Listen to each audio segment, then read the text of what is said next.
money with me. And I distribute money to the Africans and the others. When I go to South Africa, I take money with me. So if it's a guy got an orphanage in his martial arts studio, last time I was there, he had 53 kids he was taking care of, orphans. And he'd have to have them over at the side, when he's doing martial arts training and everything for his paying customers, and he would be feeding all them kids. If I see that, if you drop $5,000 on somebody there, you done dropped a ton of money. You know what I mean? So it was my custom to take money with me whenever I go overseas. Because we're going to run into different groups of people. But they're all going to, except for a few, need money. And we're in America. So $1,000 here ain't going to do you no good. It ain't going to do you no good. Don't worry about it. 5,000 or 10,000 ain't going to help you much. It might help you keep you alive 3-4 days or a month. Finish, right? But over there, so I always took money with me. When I leave here, so the feds start, how much you got on you this time? I said, you're not supposed to check when you leave the country. You can check when you come in. Well, we still want I got 10,000. That's the dollars, So that's to give away, to them. Because remember, all the people coming to the conference, it's going to be paid for a trip, and most of them are not going to be big fat cats. A few of them are imams of big mosque and all that, but a lot of them are going to be very, very needy, and they represent some people that if they get their hands on $5,000, boy, they're going to be cooking for preaching. Here's a point, or here's one point. So as time went by,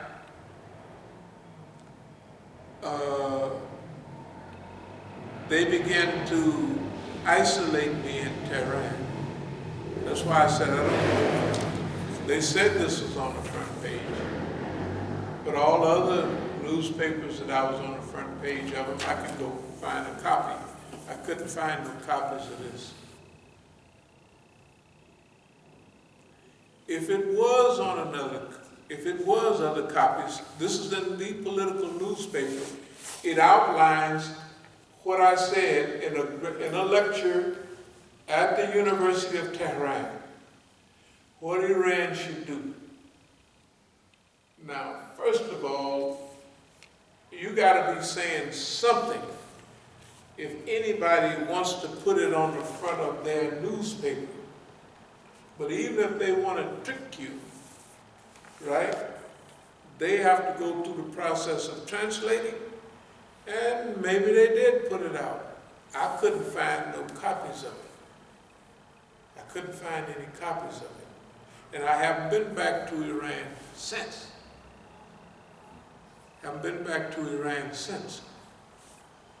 But the analysis is even clearer than in those days. There's millions of people coming, it means something. When something happens, it means something. You know what I mean? We telling them this is what it meant. Okay, Zarif could have ran for president. A lot of people was talking about him running for president. He couldn't run because he did this interview. I don't know what made him give that interview and talk about the second most popular man in Iran. The people that organized this. Now, just remember, in Syria,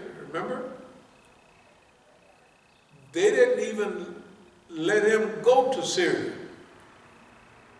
When they had the big conference there between when Suleimani was there and when they was hooking out all the fight stuff.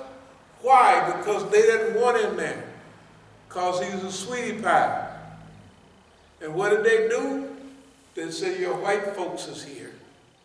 Remember? Medea Benjamin, and he was so mad, he said, I quit. And they said, oh, don't quit. Same thing we would say. You ain't never told us to tell no tattletale. You quit, you're fired. You say, hey, enjoy yourself.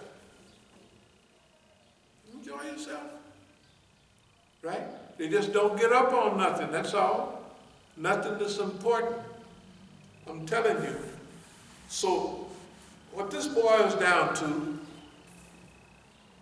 is the center of gravity in the United States is right here. It's not England or nobody else. And it never has been.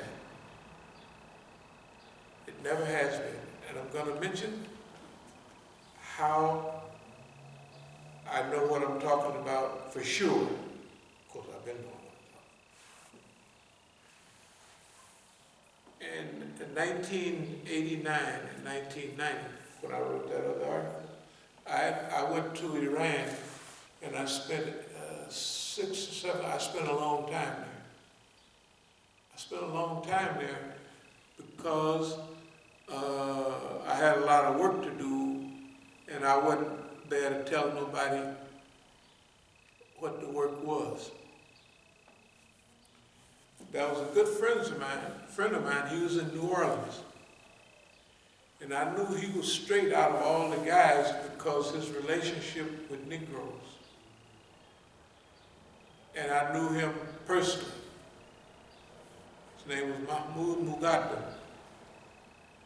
And I knew he was for real because the FBI grabbed him and he disappeared back in Iran. He had no trial, he had no overstay, nothing.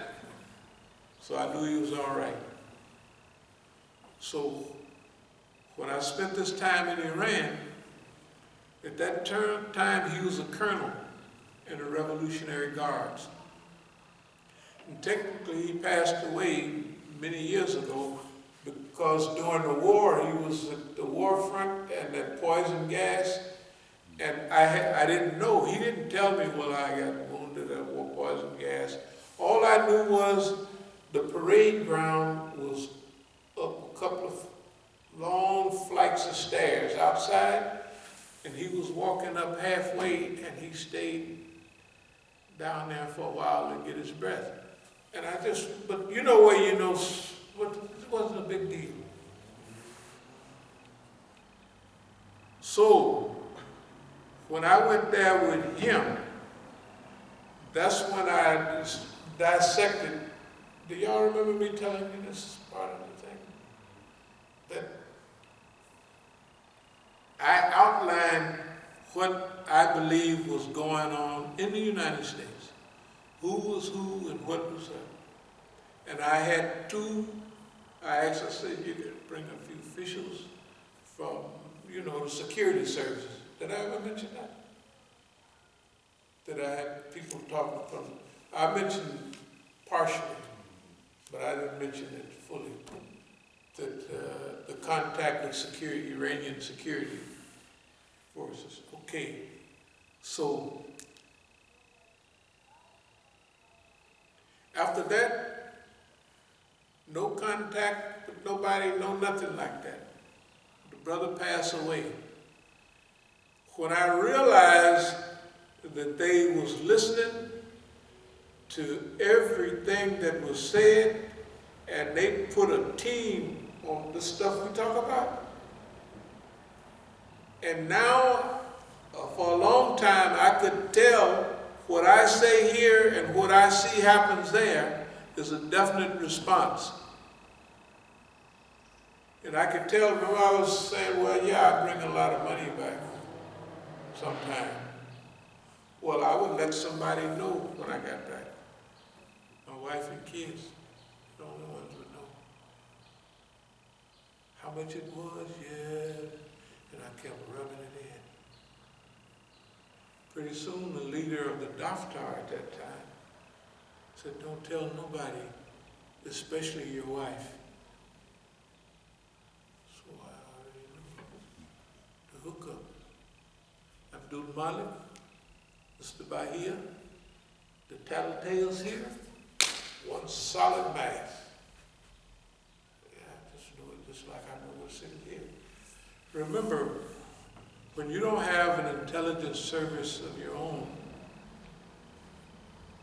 you have to develop it. And one thing they can't tell is that old-time Negro, they can't do it. Even if you tell them, like I just told them this, it don't make no difference. See, we can read where they are right this minute. We can read right where they are. But they can't read where we are. When did this start? Do y'all remember in 1986, notebook missing, 4 date books, accordion folder missing, big victory. Do y'all remember that when I showed you? Yeah, you mentioned that. Big victory. This is when I started on this campaign in 1986. And my son's getting arrested. I told him, ain't nothing I can do for y'all. I said, look, they're using the same stuff on you guys, talking about my sons and their teenagers, that they use on the Soviet Union. And basically, I gave a lecture 8 or 9 years ago saying that the government saved their lives. Here's how. Both of my sons always tell me, Dad, I got a photo album of dead people. That'd been all of their friends. Or like a young guy here, 50 years old or 45, would have a photo album of dead people, right? All his friends, remember, rest in peace everywhere. In D.C. It's the same in Oakland. So the government would grab them up so I wouldn't have no support on me. This is when I was really understanding it clearly, in 86. Now, so remember how far this goes back? Well, it was 35 years ago, I think. 86? Yeah, 35 years. Okay. We've been on this page since then. It's an evolved page, but we know what it was about. Accordion folder. They're stealing your notebooks. They're just taking them from you. So what I'm going to do with notebooks, I'm going to write in my doggone notebooks exactly what I want. To do what? Because they're going to, like the one in 2017, when I'm arrested. Remember when I went to California, I took 3 stacks of records. And whenever I would go running or go anywhere from the Masjid in Oakland, I would take that, I put it in the mail, put it in that, and I had my bag, and I would take the bag, and the police confiscated. When they arrested me, they kept my records, and they gave them to Mukhtar. Guaranteed hitting it out of the park. Here comes the ball. Why? Because they got everything I wrote down. And I've been writing everything for them. I got my notes. I keep these type of notes all the time. But I got notes for them and notes for me in there. They don't know which they had the damn notes is for me. And they watching. Remember I tell you they watching, they sitting right there. They're not sitting there, but they're watching what I write. I can write something and get a response. I don't, but I figured if they responded, that they're reading the paper I'm writing right now. Because you got to think about it. What happened to all other Negroes? Did anybody else in history get this dug in, this important, this where they can analyze Could Dr. Martin Luther King analyze this stuff like this? He couldn't do it. He couldn't do it. If he could, he would have knew when to rest and when to go forward. If you look at life right now, what do you think I'm doing? I'm resting, of course. Feet all up on the thing. And if we have in Ramadan, I let them manage the Ramadan. I never got nothing. I'd go to the store and get a few things. But they made sure. Why? Because they wanted to keep me here during this time. They wanted to keep me here where I don't go nowhere, because if I don't go anywhere, they don't have to use all the people to follow me and pay attention and to surround, and you know what I mean? Because see, they got it bad. I'm not going nowhere without no shadow. I already know that. I've been knowing it. I done proved it to myself 1,000 times. And all of this stuff couldn't happen, and all this other stuff in the papers and everything could not happen unless it's a reason, right? And they wouldn't be doing that unless there's something very important going on. And that's why we say always keep score. Now I'll get to the lecture that I was going to talk about. I just want to say those things. Okay. Yeah.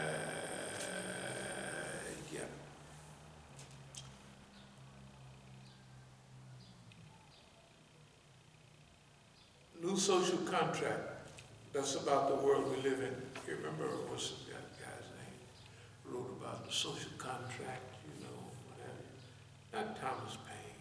One of them Becker Woods. Long time ago. Thomas Paine. That wasn't a social contract. It was a social contract in that. I'll think of the guy's name. Okay. Masjid movement government.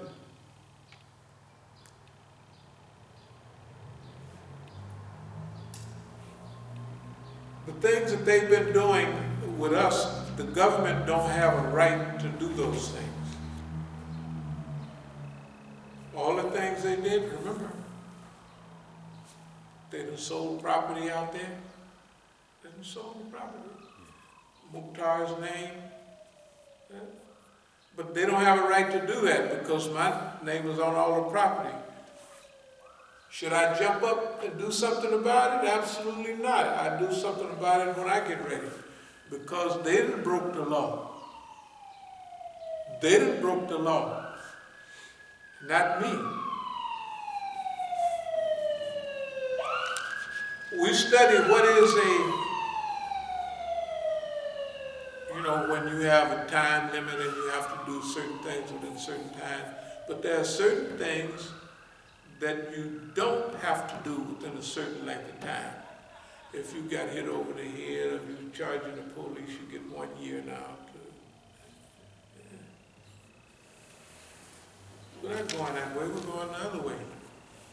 We're going back to Oakland.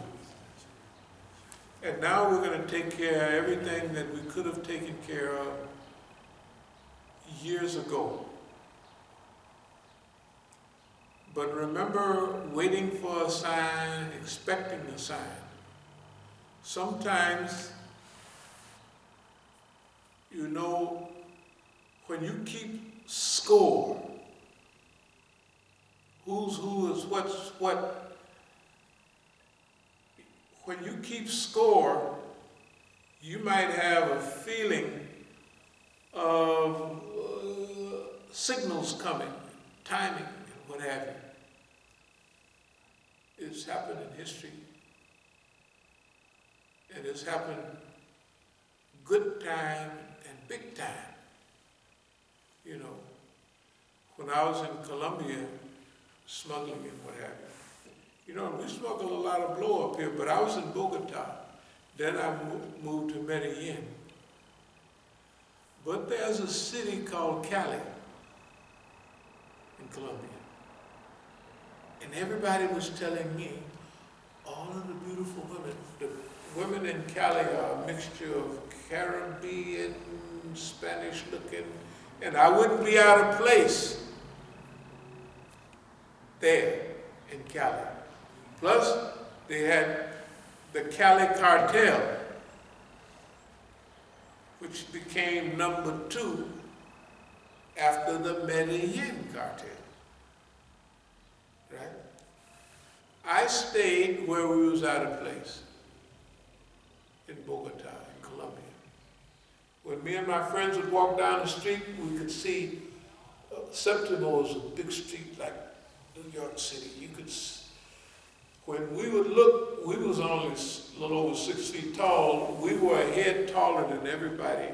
We could see over their heads all the way down the street for a mile. Then why wouldn't we go, right? Now I got runners, all of them were black, except later on we got white girls. Why wouldn't we go to Cali? And why is everybody trying to get us to Cali? The police down here. Cali, the beautiful women, they think you like girls. The beautiful women are in Cali, which they are. Cali, and I never went to Cali. Never went to Cali. And I'm glad I didn't. Because what's happened now would have never happened. The whole thing, that's where trust in Allah comes from. Not from the time you really take your true shahada, but if Allah got you hooked up to get busy, He had Musa hooked up from before he became a prophet. So everything, when he would run off, and they said that a man come from the farthest part of the city saying, hey man, you gotta get on out of town. They looking for you. He wasn't a prophet yet. When he came back, when he took off his shoes, when he saw the burning bush, he became technically. So he was getting game all the way up to then. He was a civilization builder because he was a prince under Pharaoh, and he built cities and he built all of that, and he knew about management and organization, right? Yeah. So he was getting the physical gain, as we used to call it, that time. Okay.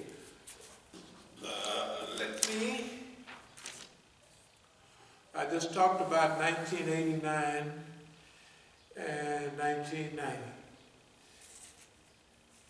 And what I told y'all, I told you that